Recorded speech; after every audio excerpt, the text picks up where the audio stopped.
Hello दोस्तों, मैं अभिषेक रॉय आपका फिर से स्वागत करता हूं। आज एक नए टॉपिक के साथ।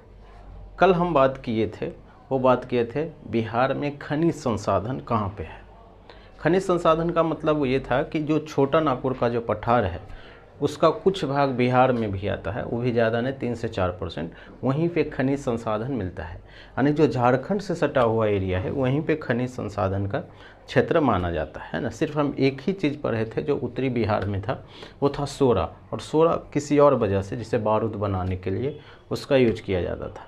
हम उसी से रिलेटेड आज जो हम बात करेंगे वो बात करेंगे उद्योग पर, इंडस्ट्री पर, है ना, कि बिहार में इंडस्ट्री का क्या मामला है।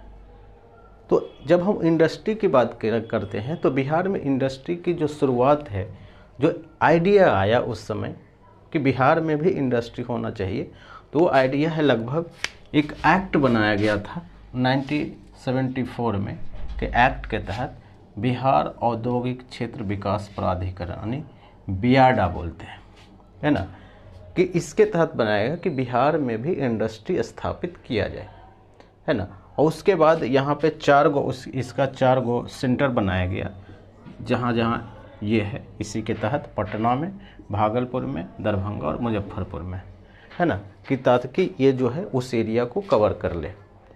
इसी के तहत क्या है कि कुछ इंडस्ट्री भी खोले गए, है ना। आगे आते हुए 2017 में ही बिहार सरकार की और बहुत सारा नीति है, ये महत्वपूर्ण है। 2017 में एक बिहार स्टार्टअप नीति। स्टार्टअप का मतलब क्या होता है? इनोवेटिव, है ना। कुछ भी स्टार्टअप आप कर सकते हैं, इनोवेटिव चीज़ें कर सकते हैं, है ना। जो भी आइडिया आया उससे रिलेटेड इसको बनाया गया था। इसका भी 4 स्तंभ था, युवा करके एक स्तंभ बनाया गया था, है ना। बेसिकली उसका मेन मतलब था कि इनोवेटिव को बढ़ावा देना, इनोवेटिव आइडिया को बढ़ावा देना। इधर 2020 में बिहार सरकार एक और आए थे, मुख्यमंत्री उद्यमी योजना, है ना। जो 12th पास कर लिया है, महिलाएँ, है ना, स्टूडेंट, है ना, SC ST महिलाओं के लिए, उस OBC के लिए, वो लोग भी जाके क्या है लगभग 10 लाख तक लोन उनको दिया जा रहा है ना। तो वो भी कुछ सब्सिडी बेस पे। तो बेसिकली इसका ये मतलब होता है कि उद्योग को बढ़ावा देना। अगर हम बात करें कि बिहार में उद्योग जो है वो कितना % योगदान करता है GDP में, तो अगर हम बिहार के उद्योग की बात करेंगे तो लगभग 20% के आसपास, यानी 20% के आसपास। क्योंकि ये डाटा बदलता रहता है, तो आपको ये ध्यान रख के जाना है कि जब भी आप, जैसे इस बार है तो इकोनॉमिक सर्वे का जो डाटा है वो देख के जाइएगा कि बिहार में कितना योगदान कर रहा है। तो एक अनुमान है कि 20% के आसपास ही हो जाए, 20.1 हो सकता है ना, 19.18, इस टाइप से डाटा आता है। तो ये चीज़ें हैं, और इसी से क्या होता है, बिहार में जो भी उद्योग है उसी का विकास होता है। कुछ उद्योग के बारे में है, आपको पता होना चाहिए, है ना, और इससे सवाल पूछ लेता है।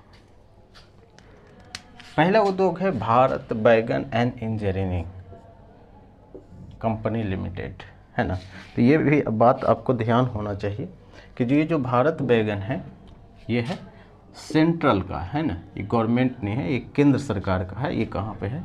वो मोकामा में, है ना।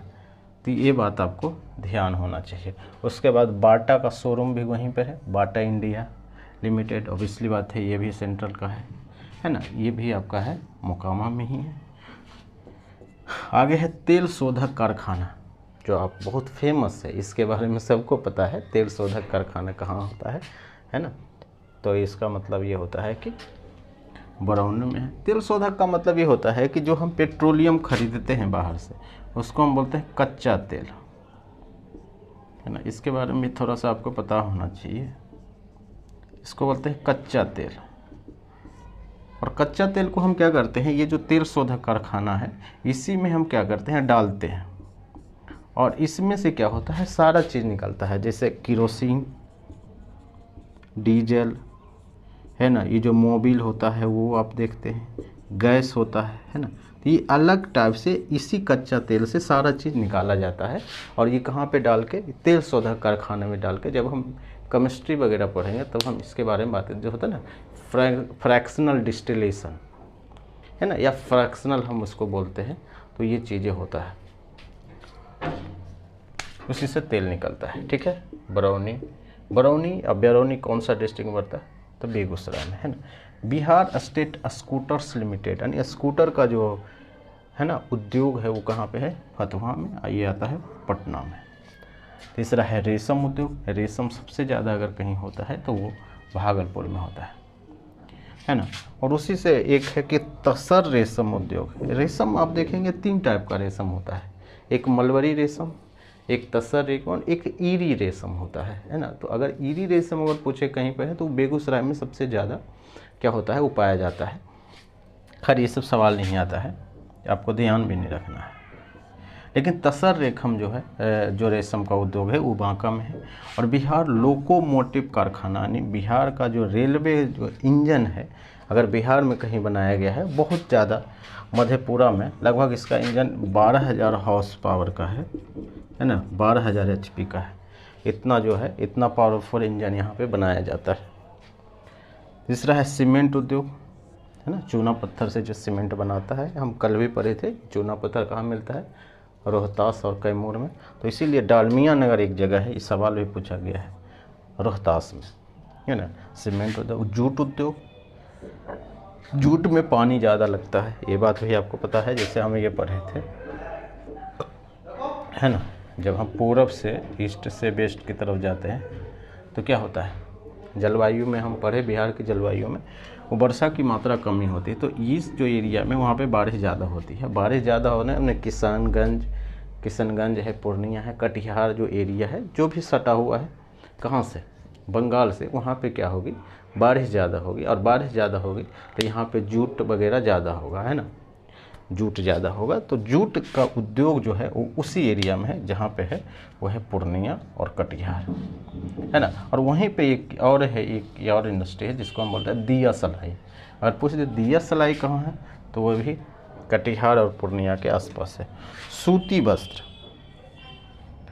सूती वस्त्र ध्यान रखिएगा, सूती वस्त्र जो है वो गया में फेमस है ना। यानी सूती वस्त्र, रेशम का उद्योग कहाँ है, भागलपुर में। तसर रेशम का बांका में। लेकिन अगर अगर सूती वस्त्र का उद्योग पूछे तो वो कहाँ पे है, वो गया में है। और गया में कुछ मामला में आपका भागलपुर और पटना में भी है। उर्वरक उद्योग कहाँ है, फर्टिलाइज़र का, ये बरौनी में है। यानी बरौनी में 2 हो जाएगा, ये दोनों ध्यान रखिएगा।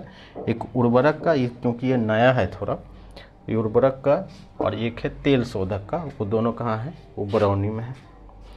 उसके बाद हम आते हैं चमड़ा उद्योग। चमड़ा उद्योग जो है वो है पटना में, गया में और नालंदा और मुजफ्फरपुर। पटना में खासकर अगर चमड़ा उद्योग कहीं है तो वो मोकामा में है। मोकामा के आसपास बाटा एक जगह ही है, वहाँ पे बहुत ज़्यादा चमड़े के जूते वगैरह आपको मिल जाएंगे, है ना। तो वहाँ पे आप देख सकते हैं। अगर यहाँ पे पूछे तो ये मोकामा वाला जो एरिया है खास करके पटना में, तो आपको ये ध्यान रखना। अगर बंदूक उद्योग पूछते कि बंदूक का कारखाना कहाँ है, जहाँ पे बंदूक बनाया जाता है बिहार सरकार के लिए, तो वो बहुत फेमस है, वो है मुंगेर, है ना, बंदूक के लिए फेमस है ये चीज़ें। और दूसरा सिगरेट कहाँ पे है, सिगरेट उद्योग, तो ये भी मुंगेर में ही बनाया जाता है सिगरेट उद्योग, है ना। अगर आपको ध्यान नहीं आता तो मेरा आवाज़ सुन, मेरा जो शब्द है, जो बात है, उस पर ध्यान रख के आप सुन लीजिए और लिख लीजिए, नोट कर लीजिए, ठीक है। उसके बाद है प्लाईवुड उद्योग, यानी प्लाई, वो हाजीपुर में, है ना। और कागज़ उद्योग जो है वो समस्तीपुर में। ये भी आपको ध्यान होना चाहिए। तो ये है पूरा उद्योग है, और वो भी महत्वपूर्ण उद्योग है जो बिहार में योगदान कर रहा है कहीं न कहीं, है ना। तो इतना ही चीज़ आपको ध्यान रखना है, तो बात पूरी हो जाती है। तो आज भर इतना ही, थैंक यू।